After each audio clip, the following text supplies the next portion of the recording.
পড়ে। এখন পত্রপত্রিকা আপনারা জানেন যে কত রকম নৈতিক স্খলনের কথা আসে,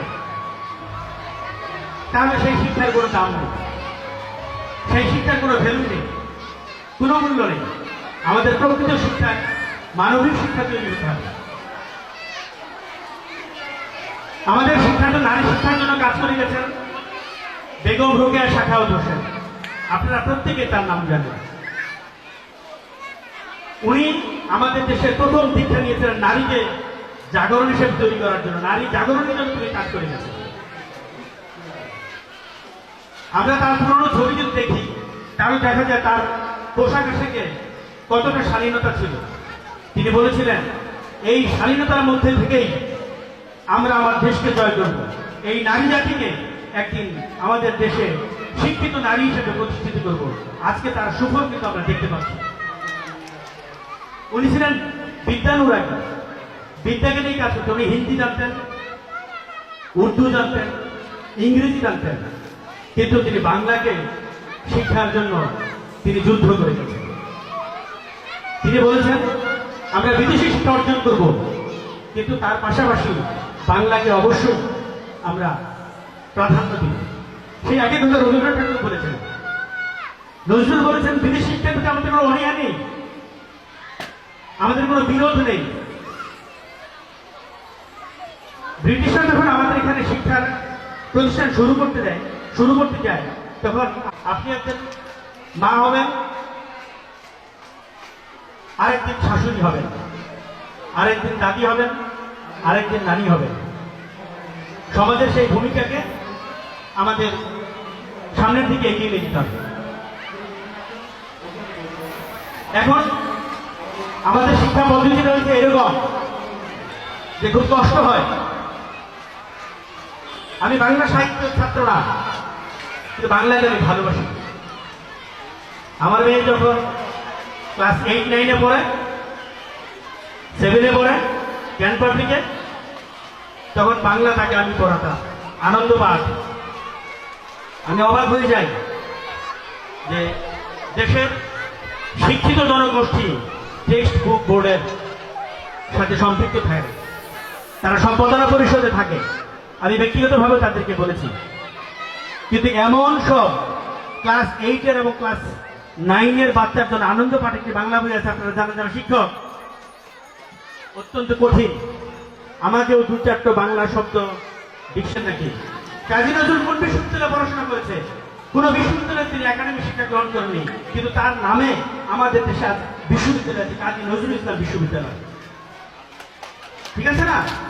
রবীন্দ্রনাথ কোন বিশ্ববিদ্যালয় থেকে একাডেমিক শিক্ষা অর্জন করেননি, তাকে নিয়ে সারা বিশ্বে হাজার হাজার মানুষ পিএইচডি ডিগ্রি অর্জন করেছে। নজরুলকে নিয়ে অসংখ্য, সেই আমেরিকা থেকে শুরু করে ফ্রান্স, অস্ট্রেলিয়া, জার্মানি, সব জায়গায় নজরুলকে নিয়ে গবেষণা হচ্ছে। উনি তো কোনো দেশের কোনো বিশ্ববিদ্যালয় থেকে শিক্ষা অর্জন করেননি। বেগম রোকেয়া সাখাওয়াত হোসেন তিনি শিক্ষার দুয়ার উন্মোচন করার জন্য 1905 সালে কলকাতাতে তার স্বামীর নামে একটি স্কুল প্রতিষ্ঠা করেছিলেন, সাখাওয়াত হোসেন উচ্চ বালিকা বিদ্যালয়। তিনি কি বিশ্ববিদ্যালয়ের সর্বোচ্চ ডিগ্রি নিয়েছেন? নেননি, কিন্তু তিনি আমাদের আলোর পথ দেখিয়েছেন। বেগম রোকেয়া সাখাওয়াত বলেছেন শিক্ষাকে যদি আমরা মানবিক করতে পারি, সাবলীল সমৃদ্ধশীল করতে পারি, তাহলে আমাদের নারী শিক্ষার আলোর মুখ দেখবে।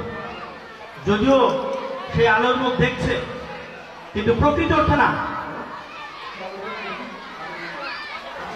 আমার প্রিয়জন ব্যক্তিত্ব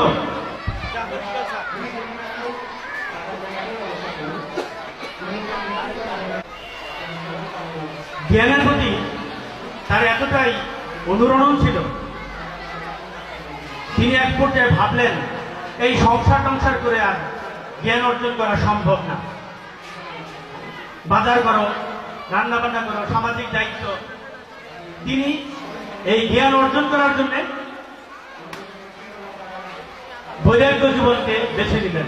চলে গেলেন চীনের তিব্বত নগরীতে তিনি আস্তানা গাড়লেন। সেখানে আশ্রমে তিনি শিক্ষাদান করতেন বিনা পয়সায় এবং শিক্ষা গ্রহণ করতেন। সুদীর্ঘ 13 বছর ওইখানকার আশ্রমের দায়িত্ব পালন করার পর তিনি নিজেকে এতটাই উচ্চ শিখরে নিয়ে গেলেন যে ভারতের বিখ্যাত একটি বিশ্ববিদ্যালয় নালন্দা বিশ্ববিদ্যালয়ের ভাইস চ্যান্সেলর হিসেবে তাকে নিয়োগ দেওয়া হল। সেই বিশ্ববিদ্যালয়ের বর্তমান vice chancellor doctor Amartya Sen, আপনারা যার নাম শুনেছেন নোবেল বিজয়ী।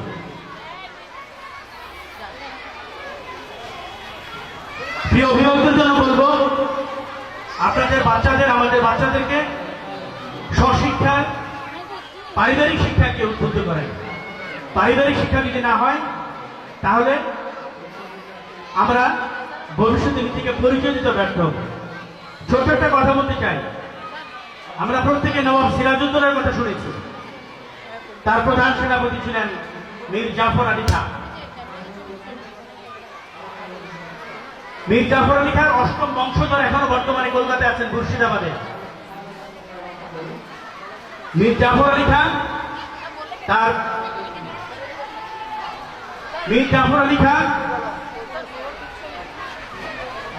যে কাজ করে গেছেন আমাদের সাথে, সেই যে বদনাম করিয়েছেন, তার পরিচয় আজও তার বংশধররা দিতে পারে না, লজ্জা পায়। তার একজন ঘনিষ্ঠ বন্ধু আছে কবি, কলকাতার একজন বিশিষ্ট কবি সলিল ঘোষ। সৌভাগ্যক্রমে তার সাথে আবার দেখা হয়েছিল, তার অত্যন্ত বন্ধু এবং ক্লাসমেট। ধন্যবাদ জানাই এই স্কুলের সম্মানিত চেয়ারম্যান, অধ্যক্ষ মহোদয়, সকল শিক্ষক, শিক্ষয়িত্রী, আমার প্রাণপ্রিয় অভিভাবক এবং শিক্ষার্থীদের। আসুন আমরা প্রত্যেকেই একটি মানবিক, সামাজিক শিক্ষা পরিবেশ তৈরি করি এবং নিজেকে সুশিক্ষিত হিসাবে গড়ে তুলি। দেশকে সামনের দিকে এগিয়ে নিয়ে যাই। আমরা প্রত্যেকেই ভালো থাকি। আপনারা ভালো থাকেন। সবাইকে আমার ধন্যবাদ। আসসালামু আলাইকুম। ধন্যবাদ। আমাদের আজকে অনুষ্ঠানের সম্মানিত প্রধান আলোচক, দীর্ঘ আলোচনার মাঝে আমাদের বিভিন্ন মনীষী জীবনী এবং বিভিন্ন সাহিত্যিকদের জীবনী উদাহরণ দিয়ে আমাদেরকে বুঝিয়ে দিতে চেয়েছেন যে শিক্ষা অর্জন করার জন্য আপনার মনকে স্থির করতে হবে, এরপর আপনাকে সামনে এগিয়ে যেতে হবে। স্যারকে অসংখ্য ধন্যবাদ। অসংখ্য মনীষী এবং সাহিত্যিকদের উদাহরণ দিয়ে আমাদেরকে সামনে এগিয়ে যাওয়ার জন্য এবং শিক্ষা অর্জন করার জন্য যে উদ্বুদ্ধ করেছেন, সেই জন্য স্যারকে অসংখ্য ধন্যবাদ জানাচ্ছি। এই মুহূর্তে আমাদের সম্মুখে বক্তব্য পেশ করবেন আজকে অনুষ্ঠানের মধ্যমণি, অত্র প্রতিষ্ঠানে যার আগমনে আজকে পুরো অনুষ্ঠান মুখরিত, আনন্দিত এবং সৌন্দর্যমণ্ডিত হয়েছে। জাতিসংঘের শান্তিরক্ষা মিশনে যিনি বারবার বিশ্বে বাংলাদেশ সেনাবাহিনীর বিভিন্ন কমান্ডো বিভিন্ন প্রশিক্ষণে অবদান রেখেছেন এবং বাংলাদেশ সেনাবাহিনীর শিক্ষা কৌরের অফিসার হিসেবে দীর্ঘদিন ধরে কাজ করে যাচ্ছেন।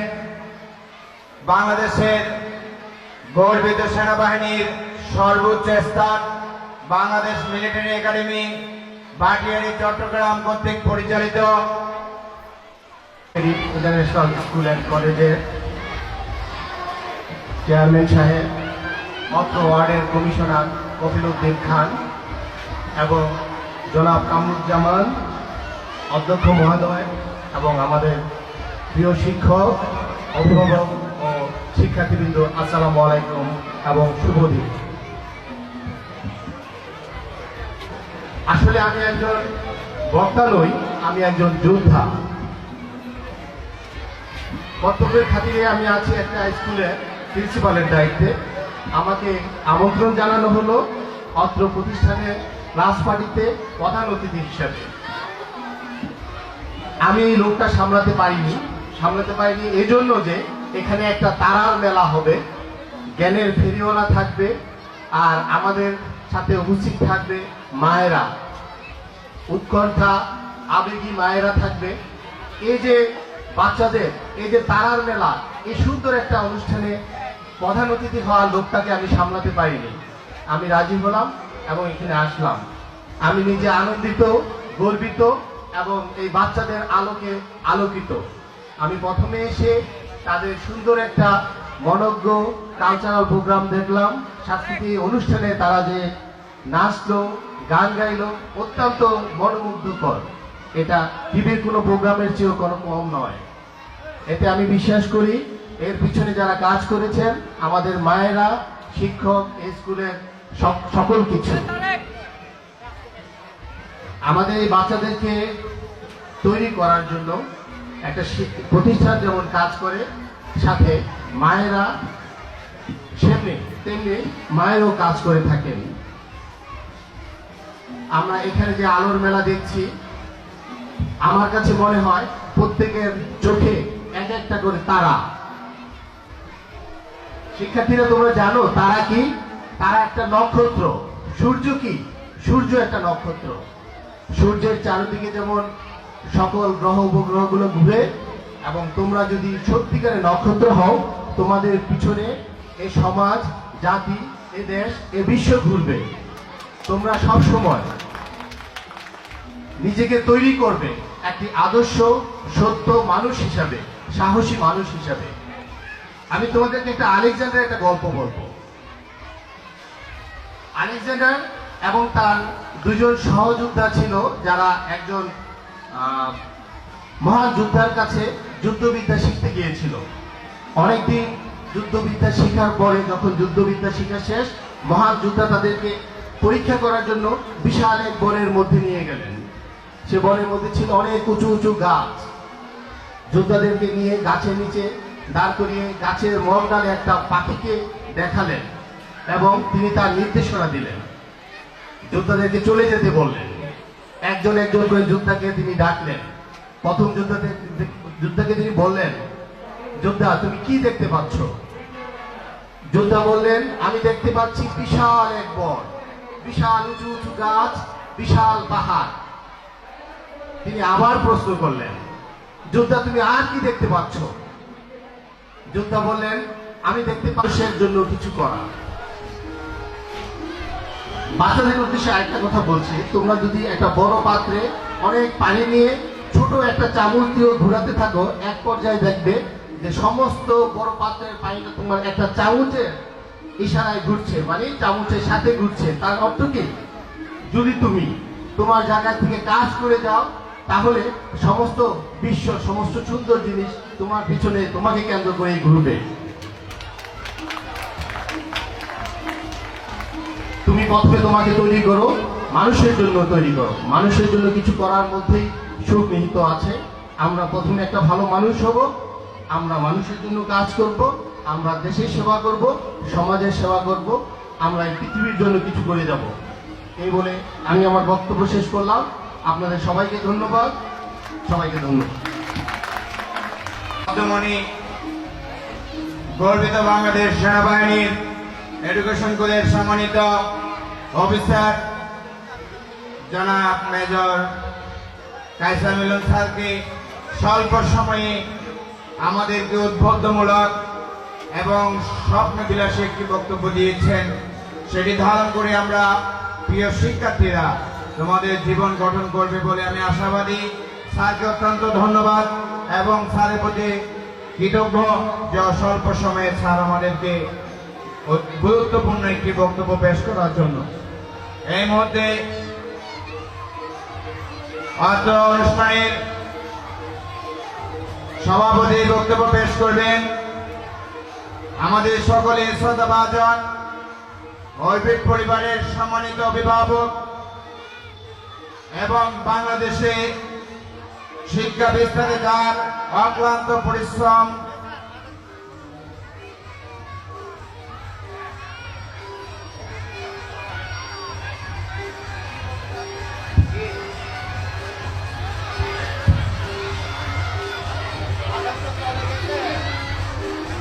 বিশিষ্ট শিক্ষক অনুরাগী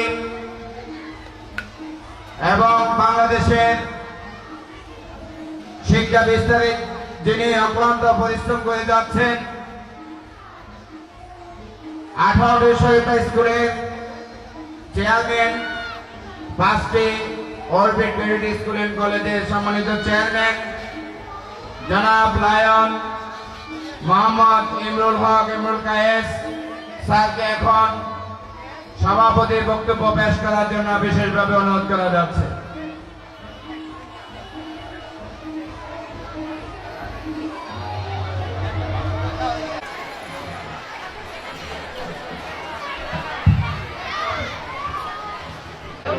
সম্মানিত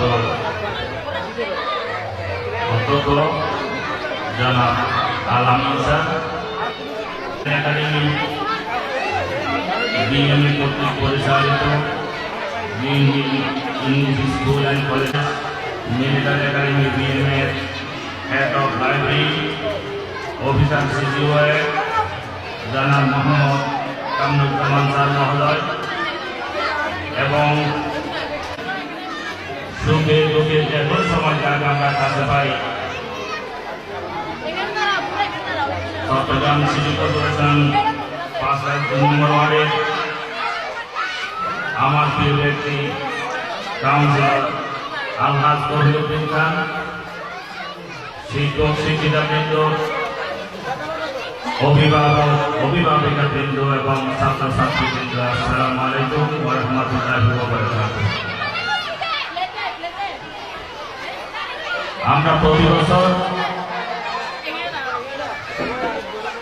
এই সময়ে ক্লাস পার্টি করে থাকি। ক্লাস পার্টি হচ্ছে স্কুলের একেবারে শেষ ক্লাসের পরে আমরা করে থাকি, এরপর কোনো আমাদের ক্লাস হয় না। শ্রেণী কার্যক্রম টোটালি নাই বললেই চলে। এই একটা বছর আমরা পার করি ছাত্রছাত্রীদের একটা নিয়মাবলীর মধ্যে, ডিসিপ্লিনের মধ্যে, শাসনের মধ্যে আমরা নিয়ে আসি। এই আজকে একটা দিন তাদের উৎসবের জন্য আমরা মুক্ত করে রাখি, এটা হচ্ছে ক্লাস পার্টি।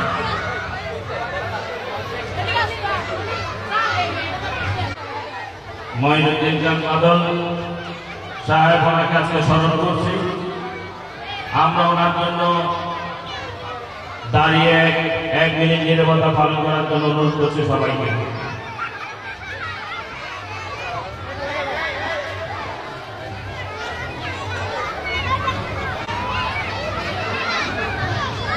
ধন্যবাদ সবাইকে। আরেকজন ব্যক্তি ছিলেন চৌধুরী আমাদের কাউন্সিলর কপিল সাহেব, ওনার নাম ছিলেন। আমার চিন্তার সময় একটা পেন্টিং করে কি করছিলেন সেই ইতিহাস আমার বলছিলেন এই মঞ্চে দাঁড়িয়ে। ওনার অনেক কথা আমি আজকে দীর্ঘক্ষণ বক্তব্য রাখার জন্য আসলে আমি একটা স্মৃতি, আমার মায়ের একটা স্মৃতি আপনাদেরকে বলবো যে এখানে মারাই উপস্থিতি সবচেয়ে বেশি। আমি যখন ছোট ছিলাম তখন আমার মা শিখেছিল, আমার ঘুম থেকে ওঠার পরে আমার মা যেটা আমাকে সবচেয়ে বেশি বলতো, মুখ ধোয়ার পরে তার নামাজ পড়তাম, নামাজ পড়ার পরে আমাদেরকে কোরআন তেলাওয়াত করাতেন। এরপরে স্কুলের পড়ালেখার প্রতি আমাদের যত্ন নিতেন। যখন আমরা স্কুলে যেতাম তখন আমার মায়ের একটা শিক্ষা ছিল, রাস্তায় যাওয়ার সময় তুমি রবি ওখানে রোগলাতা মিলিসানিয়াত কাউলি কাউলি এই দোয়াটা পরে পরে তুমি স্কুলে যাবে।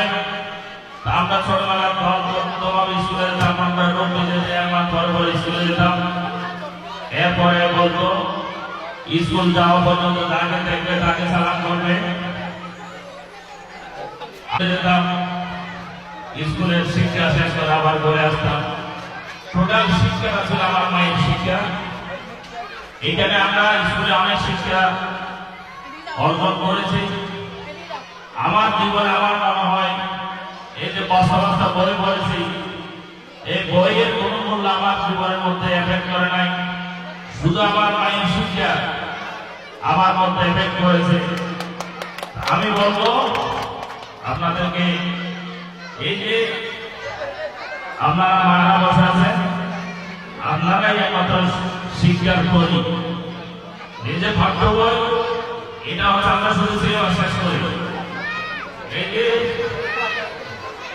3টা প্রশ্ন, 10টা প্রশ্ন, 20টা প্রশ্ন, এই যে একটা বিষয়ের উপর আপনি যদি শিক্ষা অর্জন করেন, আপনি ডক্টর ডিগ্রি পাবেন, কিন্তু আপনি মানুষত্ব আপনার মধ্যে থাকবে না যতক্ষণ পর্যন্ত আপনার মধ্যে মায়ের শিক্ষা থাকবে। এটা আমি ডেফিনেটলি বলতে পারি। সুতরাং আমার অনুরোধ থাকবে, আপনারা বইয়ের শিক্ষায় শিক্ষিত করবেন না, আপনারা মায়ের শিক্ষায় শিক্ষিত করবেন।